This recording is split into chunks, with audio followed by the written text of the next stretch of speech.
Continuing then on the 59th day, we began the 4 boundless, or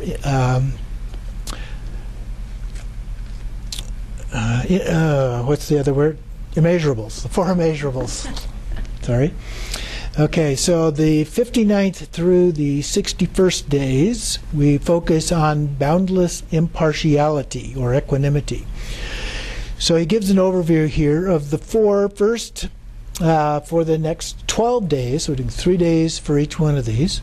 We'll meditate on the 4 boundless qualities: boundless love, boundless compassion, boundless sympathetic joy, and boundless impartiality or equanimity.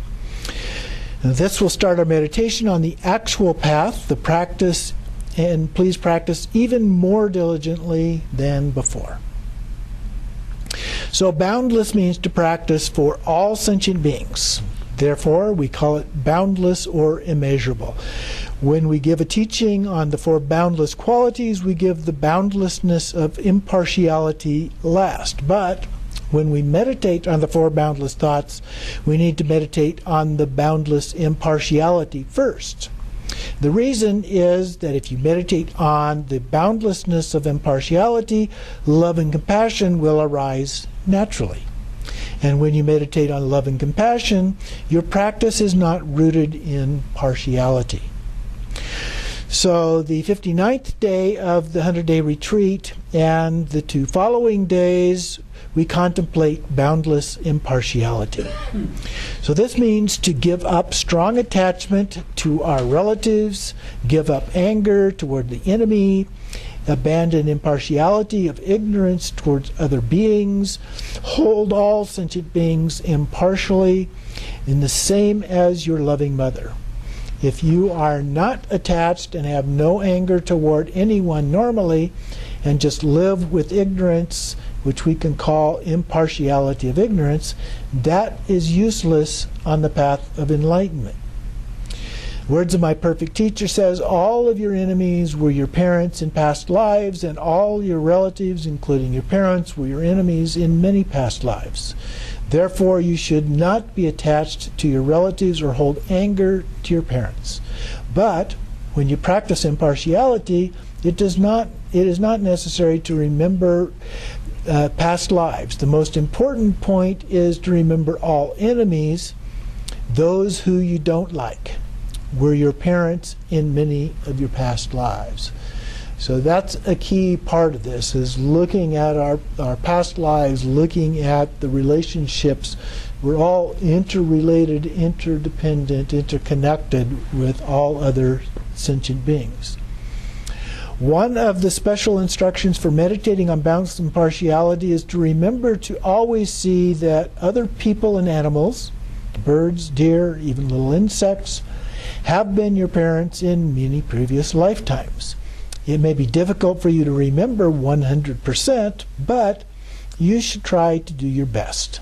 It is very easy to think about that when you see any being, and this is very easy practice, when it can bring strong results in your practice. If you can do this for 1 month or 2 months or even a few weeks, you will see a decrease in your anger and hatred, while love and compassion get so much stronger that you cannot even believe it yourself.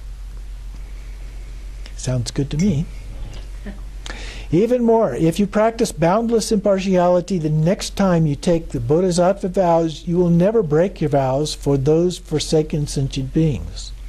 We are ordinary human beings. Therefore, it is difficult not to have anger toward others. But if you practice boundless impartiality, even if you have anger, you will refrain from harming others. And you will even try to benefit and protect others from suffering. We've talked about other practices that help in that regard as well. And he goes on, Joe J. Dipamkara Sri Jnana said, when you practice loving sentient beings, you should always see all beings as like your own mother. The reason is that we can get confused between attachment and love.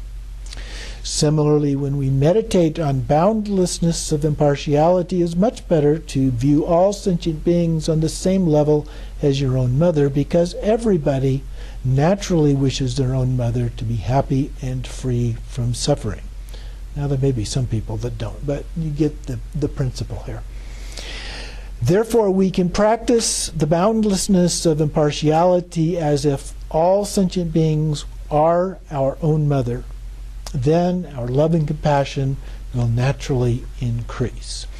And so we conclude by resting our mind and concluding the practice with the dedication prayers as we did before. So that is the start on the four immeasurables here. We'll look at impartiality or equanimity of all. Continuing on then with the 62nd to 64th days, we have boundless love. And so with this one, love means wishing all sentient beings have happiness, while compassion means wishing all sentient beings are free from suffering. Sometimes I use a line, draw the line. So the wish for happiness, the love, is the idea that we wish that they have all of the good thing, the happiness, the love. And compassion is below the line. That's the stuff we wish that they not have the suffering, the experiences below the line as a part of that. Therefore, when we focus on love, we contemplate on wishing all sentient beings to be happy. In the words of my perfect teacher, it talks about having lots of love for sentient beings. So please look at this and practice for all sentient beings as much as you can. When practice loving kindness for all sentient beings, you cannot harm or destroy any being's physical body, life, or possessions with your actions, nor can you order someone else to do it. So that means you got to catch the bugs yourself and take them outside and let them go. Or as I do with the really small ones, I just let them stay. Similarly, you cannot look down upon, make it difficult for, or ridicule anyone. I don't have much to add to the words of my perfect teacher, but for one thing, Jowo J. Dipankara Sri Janana said, the measure of accomplishment in practicing loving kindness is like how much a good father gives rise to love toward his son.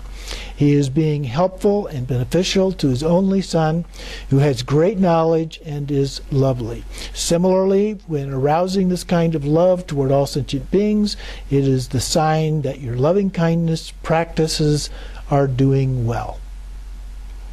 I used to say to my kids all the time when they were arguing, loving kindness, loving kindness. They still remember that.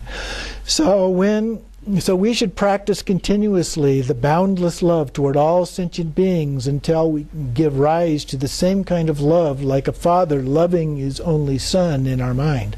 Even before, if you personally did not think much about benefiting other beings, after practicing boundless impartiality and boundless love, when you give rise to love toward beings, you will also think of benefiting all other beings naturally. Okay, so we do the kind of things that we can to help other beings in whatever way that is. This is a good sign that shows you have practiced well on the boundless impartiality and boundless love. Similarly, you should pray all the time that all sentient beings will be happy and that you can make all sentient beings happy continuously in many lifetimes to come. And that's part of our bodhisattva vow, that we will commit to doing that thing over and over and over again to try and benefit beings, all kinds of beings, as much as we can. Some things say, for example, that we should recite Dharma out loud around animals, and that will benefit them. So there are lots of different things that we can do besides just materially benefiting them in some way. So for the 3 days here, we contemplate loving kindness for all sentient beings, and then we dedicate the merit of that. Well, first rest our mind, and then dedicate the merit of that as we did previously. Okay.